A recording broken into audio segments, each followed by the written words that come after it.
Assalamualaikum warahmatullahi wabarakatuh. Apa kabar sahabat syuting beneran? Oke. Syuting beneran.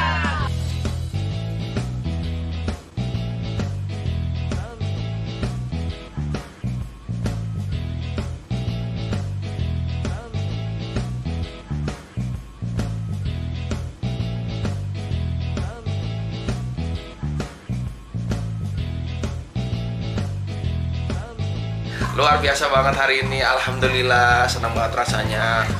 Saya sendiri emang bisa jumpai kalian lagi memberikan video-video tentang apapun itu, tentang hal yang lagi trending, tentang tutorial, tentang macam-macam lah yang bisa kita bagi di sini ya, kayak gitu. Selain berita-berita tentang pasangan selebritis yang sering saya ikuti gitu. Nah, buat kalian sekali lagi, buat yang belum sempat subscribe, boleh bantu subscribe channel ini supaya kawan-kawan bisa semakin sukses.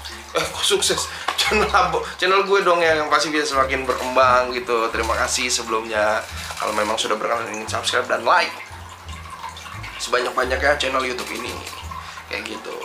Dan sebelumnya buat kawan-kawan yang baru bergabung, terima kasih gitu kan, baru tahu nih, ini channel apa ya, kayak gitu. Boleh dicek-cek video-video sebelumnya gitu. Cuman kita akan mulai mengembangkan varian-varian video-video baru gitu di channel ini saat ini. Oke. Nah, hari ini gue akan berbagi tips mengenai bagaimana cara menjadi komedian yang baik, kayak gitu ya, komedian, pelawak dan lain sebagainya, kayak gitu.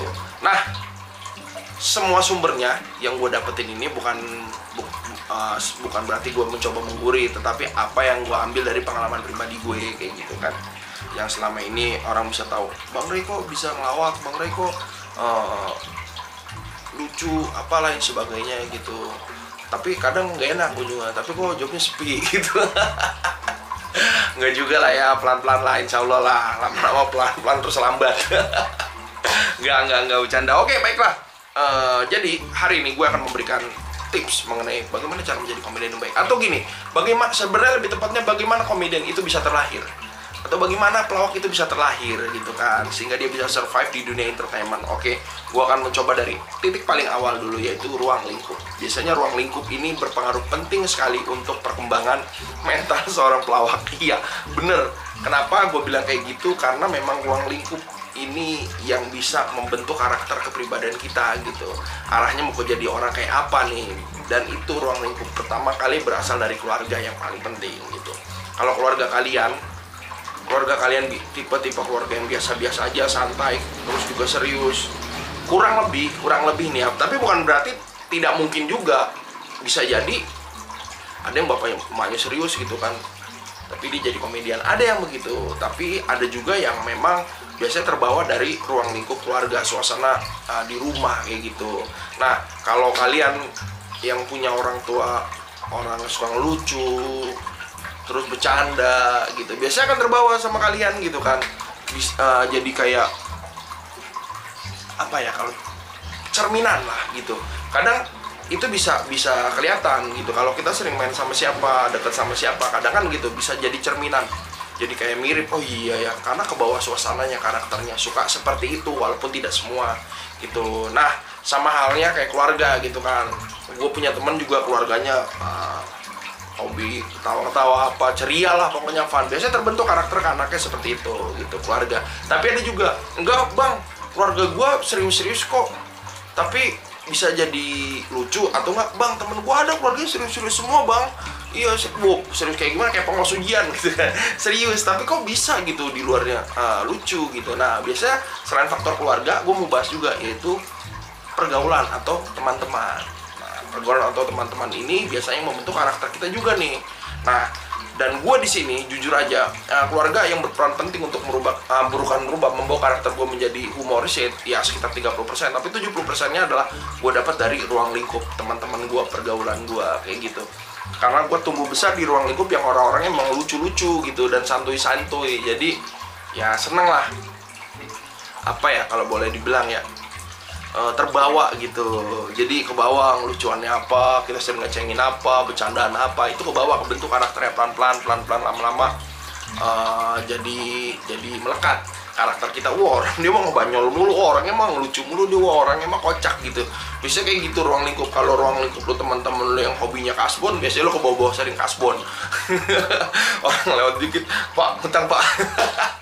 Jangan gitu juga ya. Tapi biasanya seperti itu gitu. Kalau teman-teman serius-serius aja, ya kalau nggak antara dua sih, kalau nggak lu nya ke bawah serius atau nggak lu nya mental karena nggak nyaman dengan ruang lingkup seperti itu kayak gitu. Jadi pergaulan atau pertemanan sahabat-sahabat sekitar tuh kurang lebih membentuk gue kurang sampai dengan 70% lah gitu. Makanya persentasenya besar sekali ke teman-teman, karena kan banyak juga tuh kawan-kawan tuh, teman-teman bocah-bocah tuh yang biasanya jauh lebih nyaman curhat sama teman daripada sama saudara atau sama keluarga. Ada yang kayak gitu. Ada juga yang lebih senang curhat sama keluarga tapi lebih dominan ke teman. Sama aja ya, sama aja kayaknya. Tapi ada juga, maksud gue ada juga yang lebih ke keluarga gitu, dominan sama keluarga gitu, ada. Tapi biasanya sih sedikit kan gitu, kebanyakan sama temen gitu, karena Badung, jahilnya, ngapa-ngapainnya kan biasanya teman lebih tahu tuh, dia begini daripada orang tua, kebanyakan gitu ya. Tapi alangkah lebih baiknya sih balance lah antara kiri dan kanan, maksudnya open pada teman-teman dan orang tua gitu. Kurang lebih seperti ruang lingkup. Pertama, ruang lingkup yang melahirkan karakter komedi seseorang kayak gitu. Terus biasanya sifat. Nah, maksudnya sifat ini adalah bawaan karakter dari lahir kayak gitu. Tipe-tipe orang yang mudah sekali menjadi seorang komedian, walaupun ini berdasarkan pengalaman gua ya, walaupun biasanya ada juga orang-orang yang serius, dia orang serius sekali di luar gini-gini bisa. Nah, bisa, bener bisa. Tapi kebanyakan sih tipe-tipe yang sifatnya tuh ceria, terus santai, nggak terlalu bawa pikiran orangnya. Biasa tuh ada gitu, orang-orang kayak gitu tuh biasanya lebih gampang nerima lucu-lucuan, lebih gampang mengekspresikan juga lucu-lucuan, bahasa-bahasa humoris lewat kata-kata dia gitu. Biasanya tuh kayak gitu kalau orangnya ceria, terus santai, terus nggak terlalu pikiran, nggak terlalu banyak pikiran lah, dalam artian tuh nggak baperan gitu. Biasanya bisa ada arah untuk menjadi seorang komedian. Tinggal bagaimana dia ketemu sama orang yang tepat untuk dimatengin dan diarahkan kayak gitu. Dan yang gue alami sih seperti itu. Gue tipe orang yang ya udah nggak terlalu pikiran, gue ceria-ceria aja, fun-fun aja, nggak baperan. Ya biasanya sih itu cenderung bisa bikin kita menjadi seorang komedian kayak gitu. Kalau emang kawan-kawan yang pengen, gue pengen komedian nih, pengen jadi pelawak atau komika gitu kan. Nah, cuman terkadang kalau jadi komika kan kalian harus punya materi yang kuat juga gitu. Walaupun berarti jadi pelawak panggung nggak? Harus. Tapi kan bagaimanapun kalau stand up ini kalian one man show. Kalau dulu tuh apa ya? Bahasanya tuh bukan stand up yang di Indonesia zaman-zaman Sri Mulyani apa ya? Solo apa ya? Pokoknya ngelawak sendirilah gitu bahasa. Kalau sekarang kan bahasa kerennya stand up, aduh gue lupa tuh. Ya gitulah pokoknya. Gue lupa kampret. Ya jadi kayak apa ya, single jokes lah kayak gitulah. Jadi kayak zaman dulu tuh kalau ada Sri Mulat tuh baru opening misalkan ada siapa tuh ya, jadi pembantu misalkan ya, ada kan jadi pembantu. Biasanya tuh mereka di atas panggung tuh udah bikin stand up sendiri tuh. Punya bos, kerja disuruh-suruh mulu tuh udah ngedumel tuh biasanya kan. Jadi orang irian biasanya gitu tuh. Ngeliat orang senang dikit nggak bisa, ini sedikit nggak bisa. Terus di terakhir dia kasih punchline. Nah itu biasanya udah jatuhnya ke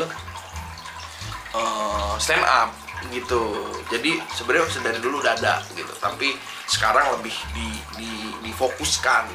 Kalau dulu kan biasanya sendiri dulu, setelah sendiri baru ntar temennya masuk gitu kan. Sering tuh kita nonton dulu pas Patrio atau enggak Patrio atau enggak apa Cagur tuh sering gitu tuh. Kalau grup-grup lawak dulu ada pasti sendirinya dulu ngomong-ngomong buat nge-guide cerita. Itu seperti itu kurang lebih. Jadi sifatnya dulu. Nah setelah ruang lingkup sifat, yaitu orangnya biasanya tuh smart.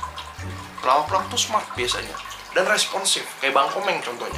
Itu orang pinter gitu, kayak Cak Lontong gitu, itu orang pinter. Dan juga terutama Bang Komeng ya, responsif banget.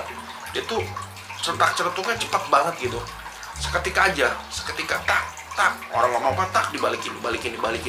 Biasanya tuh kayak gitu orang pinter dan update gitu sama berita, sama satu hal perkembangan kayak gitu. Dan memang harus update sama berita-berita biar nggak kelihatan gimana-gimana kayak gitu. Dan yang pasti terpenting adalah percaya diri. Kalau nggak percaya diri susah. Gimana kita mau yakinin orang sama bahan kita kalau kitanya nggak pede. Dan juga harus pede juga sama bahan yang kita bawain. Bahan biasanya 40% tingkat kelucuannya, tapi kalau kita bawanya dengan maksimal bisa 100%.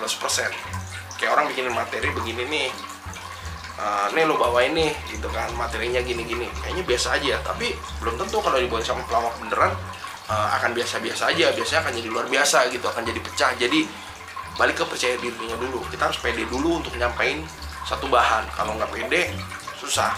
Nah biasanya percaya diri orang-orang tipe yang bisa untuk menjadi komedian yang baik kayak gitu aja kurang lebih guys. Jadi semoga bermanfaat kali ini dan juga bisa dipergunakan dan sebagai bahan pertimbangan kawan-kawan semua kalau kalian ada yang menjadi komedian dan pelawak kayak gitu ya.